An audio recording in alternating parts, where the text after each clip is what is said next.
Aujourd'hui, nous allons parler de la papaye. Carica papaya de son nom scientifique. La papaye est un fruit qui est consommé par au moins 70% de la population africaine. Mais posons-nous vraiment les vraies questions. Comment produire la papaye? Comment rentabiliser son investissement dans la culture de la papaye? Et surtout, comment se positionner sur une chaîne de valeur qui est très intéressante, qui est très bénéfique, mais qui est quand même très peu connue, qui est très peu valorisée. Bienvenue sur la chaîne YouTube où nous parlons d'agriculture, nous parlons de planification, de gestion de projet. Nous parlons de comment investir dans le secteur de l'agriculture et surtout, nous partageons avec vous des techniques de production, des astuces qui pourront vous permettre de valoriser vos terres et de rentabiliser votre investissement dans le secteur agricole. Si vous ne me connaissez pas, moi c'est Mister Doudegbe, je suis consultant agricole et je suis le directeur général de AgriEvolution, une entreprise qui fait des prestations de services dans le secteur agricole. Mais avant de rentrer dans le vif du sujet, je vous invite à cliquer sur le lien dans la description à la fin de cette vidéo surtout et à télécharger votre livre gratuit intitulé Les 7 piliers d'une production agricole rentable. Ce livre-là a été spécialement écrit pour vous permettre d'investir correctement dans le secteur de l'agriculture et surtout pour vous permettre de ne briser aucune étape dans le processus de mise en place de votre projet agricole. Rentabiliser votre projet agricole reviendrait à mieux valoriser nos terres et surtout à régler un problème spécifique dans la chaîne de valeur agricole. Alors, parlons de la papaye. Comment produire et comment rentabiliser la papaye? Vous savez, depuis plusieurs années, beaucoup de personnes ont envie d'investir dans le secteur agricole. Et la papaye, étant une culture à forte valeur économique, a quand même poussé beaucoup de personnes à investir dans sa production, mais sans pour autant rentabiliser.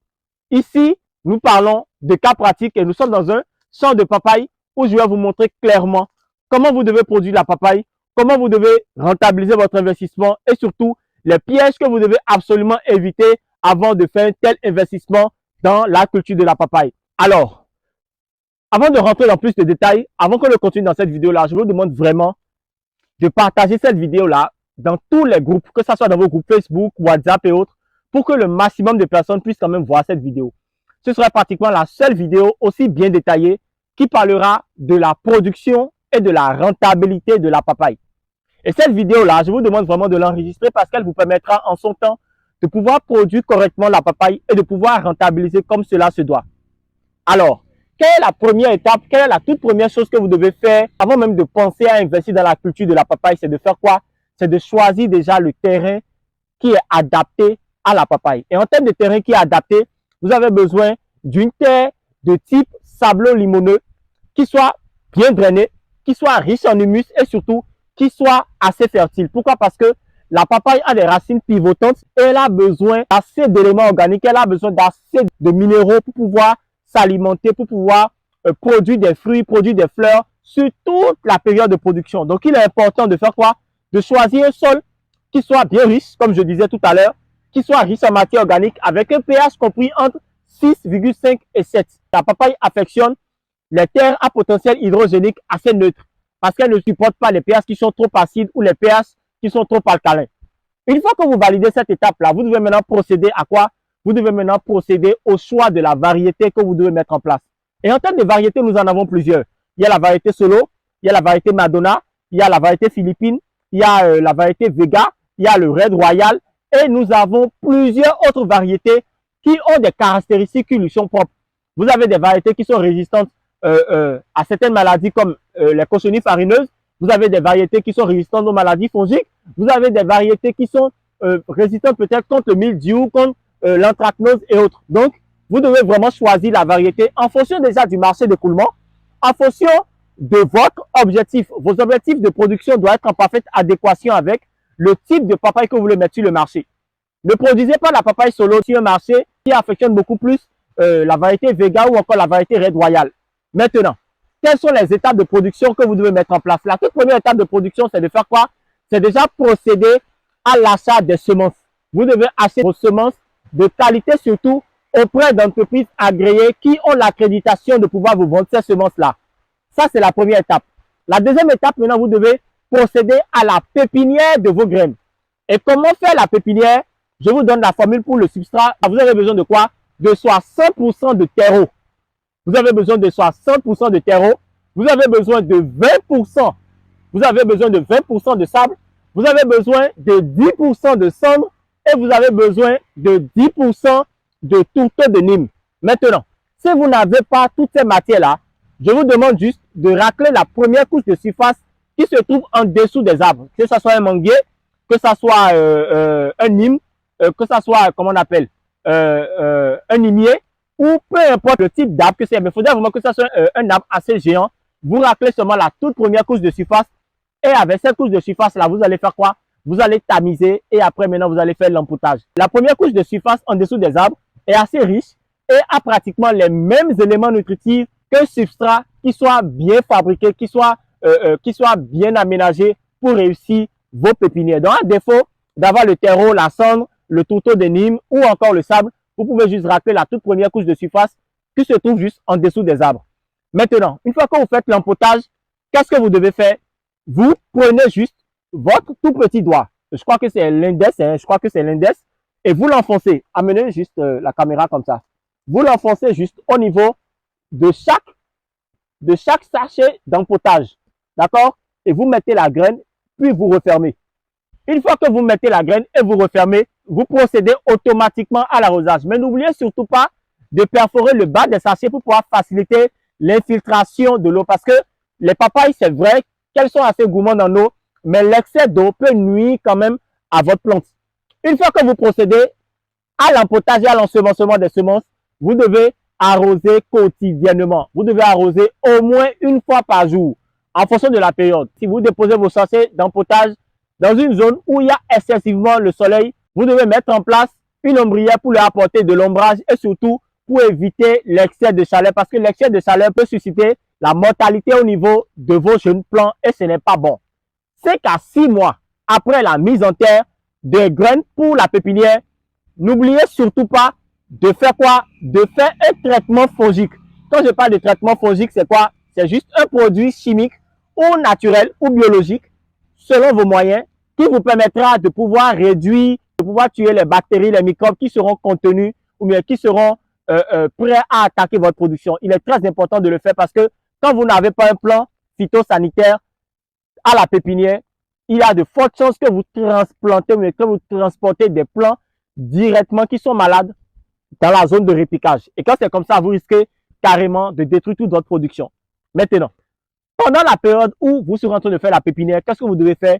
Vous devez procéder au piquetage de la zone où vous devez rapporter les jeunes plantules 5 à 6 semaines après la pépinière. Et le piquetage, c'est quoi? C'est juste le dimensionnement d'un terrain qui doit recevoir des jeunes plantules. Le piquetage se fait beaucoup plus pour des plants comme la papaye, les tecs, les eucalyptus, le caïlcédra, les orangers, les bananiers, le citronnier et également pour le poivrier. Que ce soit le corosolier, que ce soit le manguier également, vous pouvez faire le piquetage. Maintenant, il y a plusieurs types de piquetage. On a le piquetage en quinconce, on a le piquetage en ligne.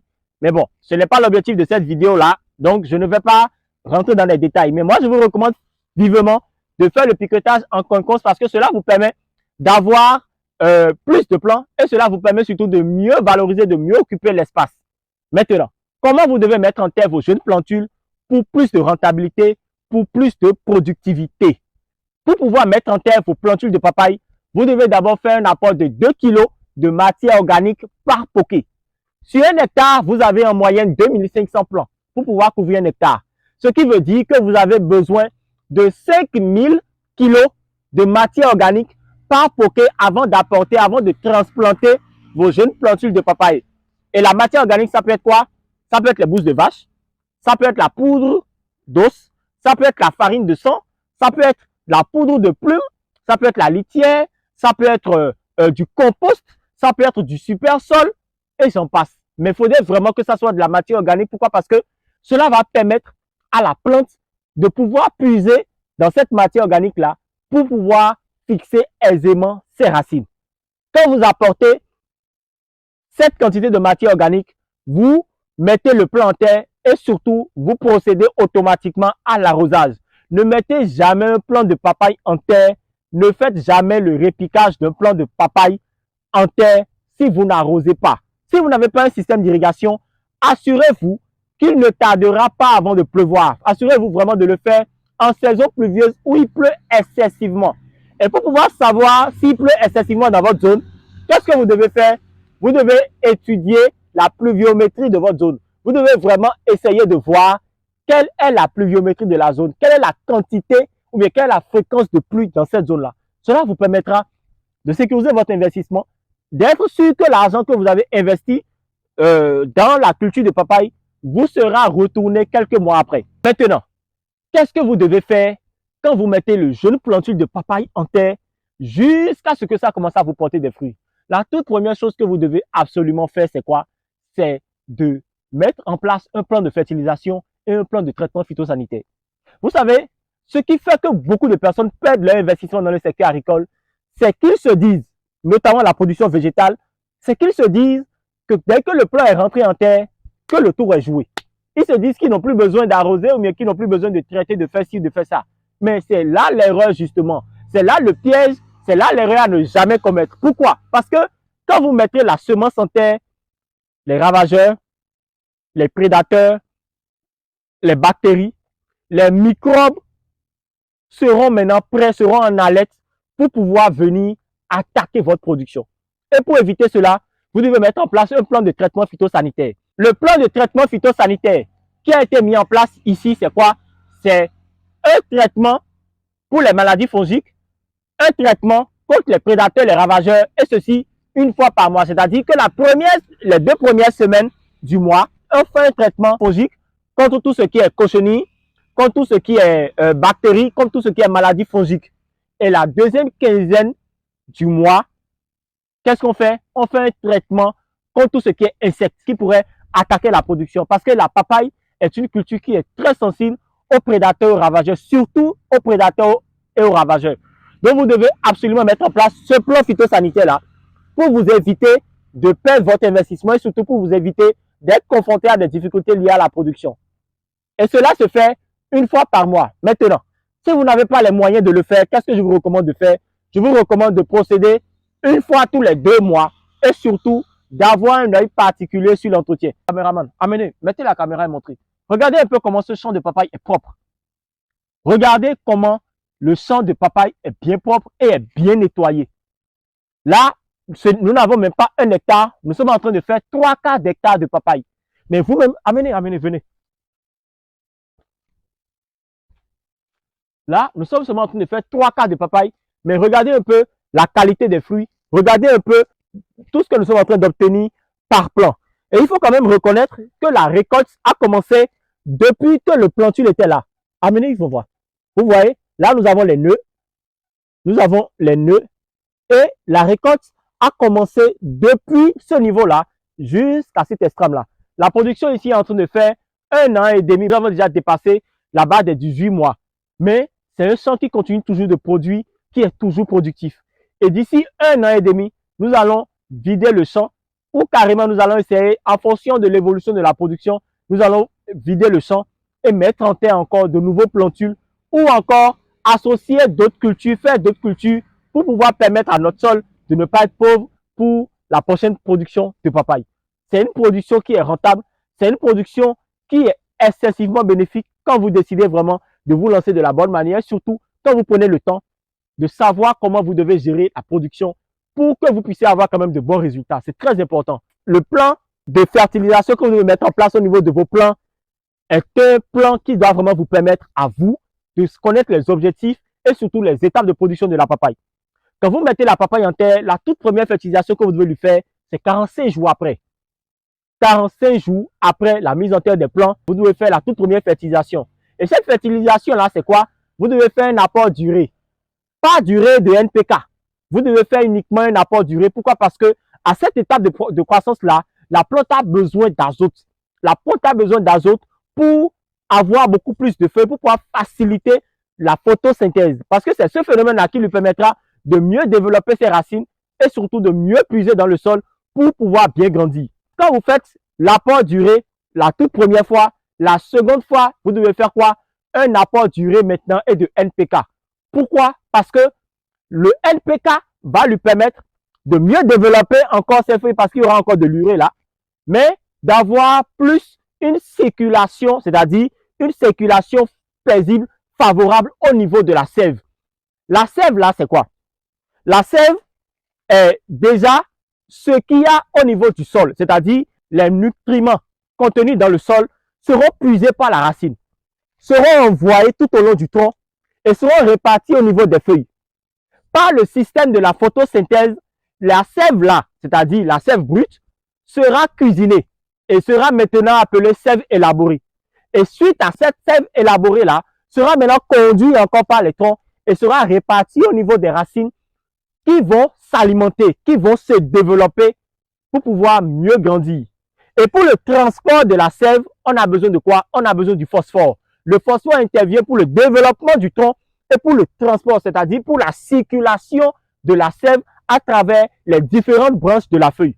Ce qui veut dire que pour la seconde fertilisation, si vous ne mettez pas du NPK, ou bien si vous mettez uniquement de l'urée, ou si vous mettez encore uniquement de la matière organique, ou bien du compost qui n'est pas équilibré, vous aurez un ralentissement au niveau de la production de vos cultures. Et il est très important de veiller correctement à ce que ce phénomène-là n'arrive pas. Donc, deuxième fertilisation, c'est quoi? Urée, NPK. Pourquoi encore de l'urée? Alors que j'ai dit tout à l'heure que l'urée allait permettre déjà le développement des feuilles qui risquent d'avoir un excès d'urée. L'urée parce que à cette étape de production, à cette étape de croissance de la plante, et la plante a besoin vraiment d'azote. D'azote pour avoir plus de feuilles, pour pouvoir faciliter non seulement la photosynthèse, mais pour que le développement racinaire soit équilibré. Parce qu'une plante qui n'a pas de feuilles, croyez-moi, c'est une plante qui a une croissance ralentie, c'est une plante qui va mal. Le plan de traitement phytosanitaire pour le traitement de vos cultures et un plan de fertilisation équilibré vous permettra d'avoir des papayers qui sont bien en forme, qui sont bien vigoureux, qui sont bien développés. Et à tout ceci s'ajoute maintenant l'irrigation et le terrain adapté à votre culture. Je dirais bien de faire analyser vos sols avant même de vous lancer dans la culture de la papaye. Mais les gens se disent d'habitude, quand on dit d'analyser le sol, c'est un peu comme si, bon, c'est un peu, en fait, la plupart des gens pensent que c'est un investissement qui est pas rentable. Mais c'est faux. L'analyse du sol vous permettra de savoir, moi j'ai un sol qui est acide. Moi j'ai un sol qui est trop azoté. J'ai un sol qui est excessivement riche en phosphore. J'ai un sol qui est excessivement riche en potassium. Qu'est-ce que je dois alors faire? Je dois alors créer un équilibre en fonction de la culture que je veux mettre en place. Je sais peut-être que c'est du niébé que je veux mettre, mais je sais que le niébé a cette capacité-là de fixer l'azote suspendu dans l'air. Alors qu'est-ce que je fais? Au lieu de faire encore un apport d'azote, je fais quoi? Je fais un apport potassique, un apport phosphorique. Cela permettra à ma culture d'être équilibrée, de bien se développer et de me donner moi le résultat que je veux obtenir à la fin de la production. Maintenant, on évolue. Quand vous allez voir l'apparition des toutes premières fleurs, quand vous allez voir l'apparition des toutes premières fleurs, je vous recommande vivement de faire quoi? De faire un apport d'engrais foliaire. L'engrais foliaire, c'est quoi? L'engrais foliaire, c'est cet engrais-là qui permettra à votre plante d'avoir un supplément de molécules, un supplément d'oligo-éléments, le magnésium, le zinc, le fer, le calcium et j'en passe. Ces oligo-éléments-là vont vous permettre à vous d'avoir des fleurs, d'avoir déjà plus de fleurs, d'accord? Et d'avoir des fleurs qui sont bien robustes. Autrement, quand vous allez rentrer au niveau de la floraison, au niveau de vos jeunes papayes, il est possible que les fleurs commencent à tomber. Et je ne vous apprends rien, chers amis. Une fleur qui tombe, c'est de l'argent que vous perdez. Une fleur qui tombe, c'est une papaye qui est perdue. Et pour éviter cela, vous devez faire quoi? Vous devez utiliser maintenant des engrais foliaires qui vont faciliter, favoriser l'apparition de nouvelles fleurs, première chose, et aussi qui vont faciliter la résistance au niveau de ces fleurs-là. Et quand vous voyez que les fleurs commencent à apparaître, c'est qu'il y a les fruits, c'est que la fructification n'est plus trop loin. Et quand vous voyez l'apparition des toutes premières feuilles, qu'est-ce que vous devez faire? Vous devez faire maintenant un apport potassique. Le potasse, c'est quoi? C'est le K. NPK. Azote, phosphore, potassium. Je vais faire une vidéo spécialement sur les différents types d'engrais, surtout sur comment vous devez les utiliser. D'accord? Donc, vous devez faire un apport potassique. Et cet apport potassique-là, vous le retrouvez beaucoup plus dans les engrais comme le KCl. Et quand vous utilisez le KCl au niveau de vos papayes, vous allez voir que vous aurez des fruits qui seront bien jolis, bien gros, et vous aurez des fruits qui seront succulents. D'accord? Des fruits qui seront succulents vont vous permettre à vous de pouvoir vous positionner sur un marché qui est intéressant, de pouvoir vous positionner sur un marché qui va toujours demander vos productions. Monsieur, est-ce que vous avez des fruits? Vous avez de la papaye? Vous voulez ceci, vous voulez cela, ainsi de suite. Et c'est comme ça que vous allez réussir à vendre.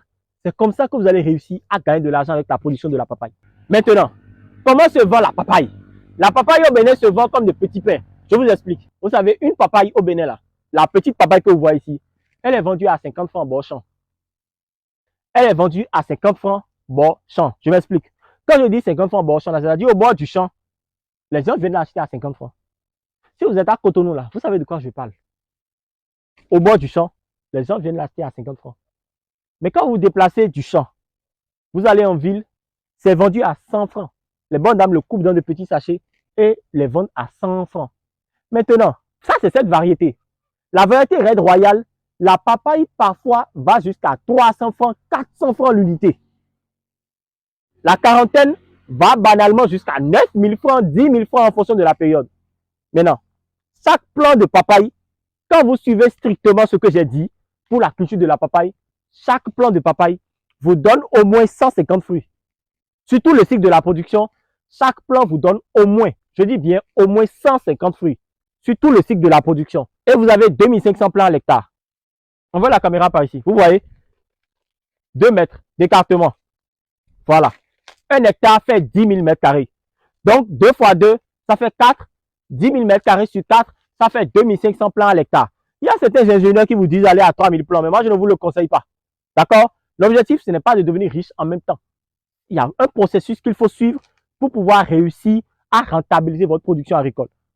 2500 plants à l'hectare, vous avez 150 fruits. 150 fruits par plant. Maintenant, la papaye est vendue à la quarantaine. Ceux qui vont vous dire, ah ouais, non, non, non, arrêtez. La papaye est vendue à la quarantaine. Quand vous vendez une quarantaine de papaye solo, même si vous le vendez à 2000 francs CFA, je dis bien, même si vous le vendez à 2000 francs CFA, cela vous fait 12 500 000 francs de chiffre d'affaires par hectare. Quand vous avez le marché, quand vous avez la bonne stratégie pour pouvoir avoir de belles récoltes.